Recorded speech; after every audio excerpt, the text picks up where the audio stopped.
Welcome back to the Kingsway Podcast. Welcome. It's good to see you. Back here with Ryan, hitting another episode of The Chosen. Yeah. I'm I'm loving it. It's such a good show, man. I know we have a few more people tuning in. I know we have a few more people starting the journey here at Kingsway Christian Church. We have kind of shamelessly promoted this show now. Oh, yeah. For probably close to 6 months. I don't know that we've actually promoted it from stage. But in personal relationships and everything else. We have heavily promoted it one-on-one. And I think it's just growing in popularity because people are starting to see that it wasn't just like a quick flash in the pan. Yeah. And then I think also you're watching people like watch it again. And like when there's rewatchability on some of is that a word? Sure. Rewatchability? Is that close enough? That sounds like a great word. It should be a word if it's not a word. You know, if you can rewatch the show, I think that is a sign of a good quality show. And I think we're seeing that. But we're continuing our journey to kind of react to every episode. Season 2 has finished, but we're only in episode 3 of season 2. Today. So we're trying to get through each of these episodes and try not to spoil anything ahead because I have seen a few ahead, but at the same time... And you absolutely spoiled something an episode or two ago. I wasn't going to draw attention to that. I didn't want anybody to go looking for it. Don't look for it. I'm so sorry. I messed up. Yeah. Forgive me. We didn't even talk about that. We didn't. I just wanted to make sure you knew. Oh, I knew, but I was like, if I draw attention to it. Yeah. Here's something I'm noticing. I didn't mean to touch hands with you right there. We did. Here's something I'm noticing. And I think you told me about it. Mm-hmm. But it's going more and more from biblical stories with extra stuff to just completely extra stuff as a whole story. Now it's plausible stuff. Yep. It's stuff that is the same kind of stuff that was happening. Yep. And stuff that makes sense with who the characters are. But this episode was a key example of that. So absolutely. This episode, in case you've forgotten, you're going back to watch us. There are spoilers in this that are appropriate to the episode. Yeah. 99.9% of the time. Yep. They are around a campfire. Yes. If that didn't trigger your memory, you haven't watched it yet. You haven't watched this episode. Because that's like 80% of the episode. Yep. Maybe 50. So they're around this campfire. Jesus is in Samaria healing people. We know he was in Samaria. We know that he healed people. Yep. It's like 3 sentences in the Gospels. Yeah. And his disciples were with him as he did all this. So the way they set this up in the episode, which is not directly from Scripture, but it's inferred that this could have happened. He has like this little tent or booth or something. Yep. I don't know. And he's healing people, and his disciples are like crowd control and / like bouncers. Yeah, which I didn't totally understand because Jesus seems pretty pacifistic. He's not going to push people around and call people to order who are coming for healing and all that kind of stuff. So I don't know why he needs... I feel like they thought he needed it just it could because be that. They're like trying to keep themselves busy. You never see Jesus say, I need that, but they just are doing it, and they're in shifts and whatever. I feel like Philip's attitude and heart kind of reflects that he's been around John the Baptist, who's had a lot of crowds. Yeah. And so he's trying to be, you know what I mean? Yeah. And even like there's so many good discussions in this episode that absolutely reflect kind of the tension of the disciples trying to figure out what they're even doing. Like, what's the plan? Like, where are we going? They're seeing miracles. They're hearing Jesus say incredibly powerful things, but then they're wondering, like, what is this all leading to? Yeah, this episode, after we kind of get the setting, see what's going on, it's the disciples and it's Jesus' mom, Mary, and they're just around this campfire, and it goes from like would you rather sort of questions to group counseling session, like did you ever have a parent die? Yeah. And but it's really good, and it reminds me of when I was on Ozark Christian College's traveling worship team, and so we were out for 8 weeks at a time, so we had these little powwows just like they had in a circle, and we'd trade around who was going to do the devotional thought that night, but we did some other things, like we talked really deep, and what I loved is that we were on a rotation for those devos. So somebody would give it, and then the person who was next on the rotation we would all go in a circle and say something encouraging about that person or something we like about them. And by like the third or fourth rotation, you can't be like, I like your hair. Mm-hmm. It has to be like, I like how you're this way, even when this is happening. And it's so deep and so cool. And it felt like they were having that moment. We're unstructured, but they're just around the campfire eating and talking and whatever. But then it builds up to like this climactic conflict kind of moment. It does. And they do such a good job because they start with like what they were expecting the Messiah to be like. Yeah. And all their anticipations, even from childhood, were like, you know, Mary's kind of just like, I don't know. I just remember all the good things and that he was supposed to come and make a difference. I didn't really have a whole lot of expectations. Too like specific, like Thomas's girlfriend, who's Marja, or I can never remember her name. But she's all like, I like pictured the Romans breaking in, and like I hid under like, you know, the table with a knife, and then right before they got me, the Messiah showed up. Yeah. You know, and then to like the Sons of Thunder basically practicing killing Romans with like wooden swords to join in the fight. And there's just all this stuff. And then Mary asked the great question, like, how did you guys expect him to be like a warrior? And then they quote Zechariah. Who's that? Thomas quotes Zechariah, and Philip's like, quotes the rest of it, and then it's like, nah. I don't think that's what it's meant to be. And then it builds into, which is funny to me because it seems from the gospel text like John the Baptist thought he was going to be that way. Mm-hmm.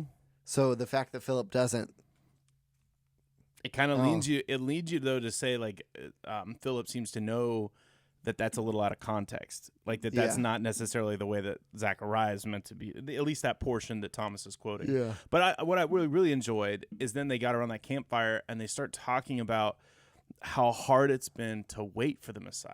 Yeah. Right. And so that's that buildup where like they're all just like, yeah, I haven't had any money. I don't know what it would be like to have money, man. What would it be like to not be, you know, ruled by this group of people? I don't know why they wait. The Messiah waited. I mean, it really built up pretty intense. Literally, Big James. What did he say? I had it on the tip of my tongue and I forgot. He had several quotes. I think it was him who was like, "Man, if we keep healing people, like we'll never get around to destroying the Romans." 5 years, and right? it's like, you're like, I want to get to fighting. Yeah, you're like, this is what Jesus has in mind, and you're like, I can't wait till we do the opposite. Yes. What? Well, and Mary has the famous line, I think, that sticks with me the most, where that she's like, maybe it's not about us being holy enough, or maybe it's not about us being holy, but us not being holy enough and needing him. Yeah. You know, it's like we're not holy so that we can be with him. It's actually that we're not holy and we need him to be holy. And then Philip goes like, oh, the baptizer would love that line. Yeah. And like, he's like, that would be a great line. Yeah. And in my mind, I'm going like, because she doesn't have those expectations, Mary is really, not the mother of Jesus, but Mary Magdalene is really able to kind of cut through and see maybe there's something else going on here than what you were expecting. Yeah. And, you know, the boil-up point that you were talking about, I mean, giving a reaction to it was hard to watch. I feel like every episode, Simon, and maybe not every episode, but at least every other, Simon is hating on Matthew. And you get it. Matthew and who he represented, the Romans, who he sold out to in their minds, was the reason that Simon had to go to such drastic measures and try to make a deal with the Romans to get out of taxes and all this stuff in the first season. You just see how much of a struggle it was for him. And he's putting all this on Matthew. And then the tough part for me was, number one, how nobody was sticking up for Matthew. Yes. The second toughest part was how people kept piling on, how Andrew, who I always he has the kindest face. Yeah. And you're just like, I just feel like he's always going to be a rule follower and kind and whatever. And he's like, yeah, Matthew. And I was like, Andrew, shut up. Yes. Oh, man. And then John's the only one that speaks up. And then Big James, of all of them, is kind of like, all right, you said enough, you know, because they pile it on. And, you know, the things that Peter is saying, it's the way that you and I would attack somebody that when we know we're in the right. Like, when you just have somebody and you're completely in the right and they're in the wrong, and you just pile it on sake. It's not for, it's to make them feel even worse than they already do. Yeah. And it felt just malicious. And you can see Matthew is trying to say, like, what do you want me to tell you? Like, I know, like, I've got it. It's like he's been forgiven by and called by Jesus. And they're like, but we want more than that. Mm-hmm. Or we want to make you do it again, or go through a hurdle, or show that you're enough, when they just talked about how they weren't enough. Felt like they were enough. Yeah. Yes. And it's just so ironic. But what I loved is that, like, they had that conflict, and it broke my heart. And then I heard the leaves crunching in the background, somebody walking. I was like, get him, Jesus. He's going to sick him. He's going to pull out that whip and flip tables and whatever. And then Jesus shows up shaking and exhausted. They were in shifts doing crowd control. So they were taking breaks and not doing a hard job, like, for what he needed or what they thought he needed. And Jesus shows up absolutely exhausted. Hasn't taken a break. Yeah. None. He wanted to heal day. everybody who was there before he came back, and he did. And he walks by their argument, them metaphorically, swords in the air, ready to slice. But not metaphorically, like, ready to throw down. Yeah. Like, the brothers are on either side, right? James and John, and then Andrew and Peter are like, all right, go time. They're ready to start killing each other for the Messiah who's going to kill the Romans but might not kill the Romans. Yeah. And they're ready to just get at each other. I love he walks by. I and love they're that like, little hi, right? He's like, good night. Like, in the most gentle tone, whatever. I mean, I've rewatched this now. This is my second time. And the conversation that Mary has earlier in the episode about the birth of Jesus. Jesus' such a good mom. part. Such a cool, like, little insight into, what John records and what some of, Luke records a little bit of, just, like, treasuring in her heart, having these moments of, like, am I worthy? Is this really the Son of God? But then she says that line where she says, he doesn't really need me anymore, and hasn't for a long time, I suppose. And that alone was so cool. Well, I mean, the juxtaposition of he was the Son of God, and then he showed up as a baby. And he needed by showed up, I mean, she gave birth to him. How she talked about having to clean him off and, like, whatever. How, like, he was the Son of God, but he needed her. And he was cold. Like, I mean, it's like those are the, he was cold and he was crying. Yeah. And I was like, ooh, and now he's like, she doesn't need me anymore. But then Jesus comes by, he's like shaking with exhaustion, sweat, and the blood and dirt of all the people. Yeah. And he can't even get his like outer garment off because he's so exhausted. Yeah. And, Mary comes behind him, his mom, and his reactions are so kind. It's so sweet, and he just gentle. turns and he's just like, oh, Ema, thank you. Like, and you can just see his heart for her, even though he's exhausted. Yeah. And then the symbolism as they're fighting, I don't know if you picked up on this, as these the disciples are fighting, she begins to wash his feet. Yeah. And knowing that text that in John where, like, he is saying, like, this is what I'm actually calling you to do as a disciple. Yeah. Is to wash each other's feet, the broken, dirtiest parts, like Peter with Matthew. Yeah. This is what I want you to do. And then he, like, slides into bed and the curtains start to close. And you can hear him doing his prayer. Oh. And he's praying before he goes to bed, and his prayer is, thank you, God of the universe, that you bring sleep to my eyes, and that as I go to bed, you bring peace to my heart. Yeah. And that when I rise, I find peace again. And it's just, and then all the apostles and disciples are just sitting around that fire, listening. Oh, yeah. It's so cool. It's so cool. Is it too much? Is this too much to say that the anger and the fighting that's going on and the bickering between these two sides in his own disciples, Jesus is attacking it without coming in and whipping and with swords and with words. He attacks it by just purely displaying selfless love and continual discipline and showing obedience and doing it with these small gestures that is just like, it's almost the answer to what they're looking for the whole episode. Yeah. And just this exhausted from how long they've waited for the Romans to leave, what is actually going to heal the nation, and how it's going to come about. It's giving everything they have in the most selfless acts of love that's going to change things. And he demonstrates it through at the end of the episode that's what the really point is. That's what it's going to be like.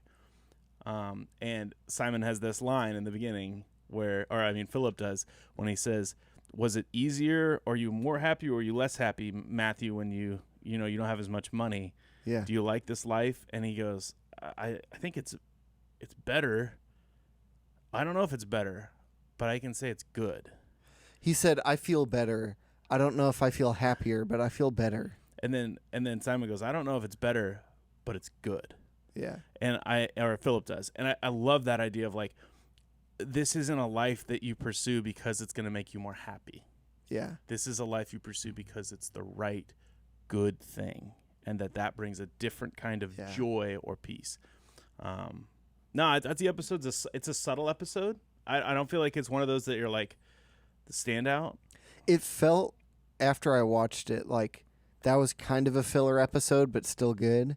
Mm-hmm. But as we talk about it, I'm like, oh yeah, Mary, Jesus' mom, talking about cleaning him off. Oh yeah, them talking about what they thought the Messiah was going to be like. And it's really jam-packed of really helpful, good stuff. Mm-hmm. It's just the setting of being around a campfire most of the time seems like a filler episode. It definitely had the least amount of like movement in narrative. Yeah. Like and I mean that like literally geographically. They didn't go anywhere. They didn't do anything. Usually they're at this guy's house and then they're on the road and then they're here with this person. And it was over one day.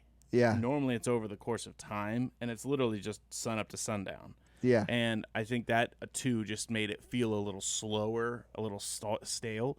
But the content, I think through almost every conversation, and most of the episodes are this way. If you've watched The Chosen at all, there's like little itty bitty comments in there that are made that end up being these powerful things that you're like, gosh, I didn't think about that. Because the most powerful moment in the entire episode is Jesus's, like how he looks, just in the subtle way of how exhausted he is, how he responds to his his mom, when he sees her, and then how he calmly and gently prays as he goes to sleep. Yeah. And it's just that in a nutshell is the whole episode to me. It's the anger of the others, it's the investigation into what they want, and it just feels like a subtle story. But man, if you sit there and you break it down a little bit, I feel like the power just oozes out of it on the effectiveness of what it does to tell the story. And I feel like it's really setting the table for these disciples to have their worlds rocked as they keep going forward in this journey, because they seem like the miracles are great in the moment, but then they have these in-between times where they're just kind of like, I don't know. Like forget. Yes. Yeah. And you're like, what the heck, dude? This guy's healing people for a whole day. And you're like, man, is he ever going to be done healing people? So I can go fight? And rather than like, wow, he healed somebody, a thing that nobody does. You could really feel the hate for the Samaritans because they don't really care if they're getting healed. Yeah. They really just don't care. I totally, I don't want to drag this on any longer, but I totally get little James saying like, I'm worried that they wouldn't believe if they didn't get healed. Mm-hmm. It's a little bit down on them, but it's also like, are they true followers because they're getting this extra grace of being healed? Mm-hmm. I don't, and some of them didn't get healed, and that's some of their stories are being like rescued and miraculous things coming about. We just had, some, but again, it's one of those things that the episode, it definitely has its moments of being slower paced, less geographical in the ways of the backgrounds and the settings. Yeah. But I think it has some of the deepest. I love hearing Mary talk about giving birth to Jesus and some of that stuff. Mm-hmm. Finding out that Joseph passed away, that he grew up quicker, and just some of that like narrative that I think brings you into the world of thinking about his humanity as well as his divinity. And I think that's what the show does over and over and over again. Hey, put your questions or observations in the comments, because I think this is one of those episodes that I think a lot of people they'll quote or they'll think about, but it may not be the one that they visualize the most because of the lack of maybe visual stimulation. But the words and the content and even the posture of Jesus at the end, I think just really makes this episode kind of stand out to me. And once we started this episode, I just had Jesus's posture and how he ended the episode in my mind the whole time. Yeah. And everything they were talking about, I was just like, guys, you missing it. He's so exhausted. You haven't, you're not thinking about this. The people with the answers were the lowest people on the totem pole. People that have been forgiven the most. Yeah. Yeah. Something like a Jesus said or something. Hey, thanks so much for watching. Again, you can always email your questions into Ryan and myself. You can always check back to look at previous episodes if you're joining in. If you're just starting the journey and you clicked on this and you're like, wow, that sounds interesting. Yeah. Sorry we spoiled this episode, but go back and listen to some of the others. Start your own journey in season 1. It's pretty amazing. It is. If you want to check out some other things, the other conversations we want to invite you into, we have those on Thursdays. They come out every Thursday. We have different ones. Our values right now are being released. We have lots of other episodes that Ryan and I talk through with other guests. Feel free to click through the playlist and check those out. As always, we'd love it if you'd like to subscribe and continue to look through the content. And if you like this video, you can hit the like button. That helps it as well. Yeah. So until next time, next Tuesday, season 2, episode 4. Yep. And till then, have a great and glorious day in the Lord. We'll see you later. See ya.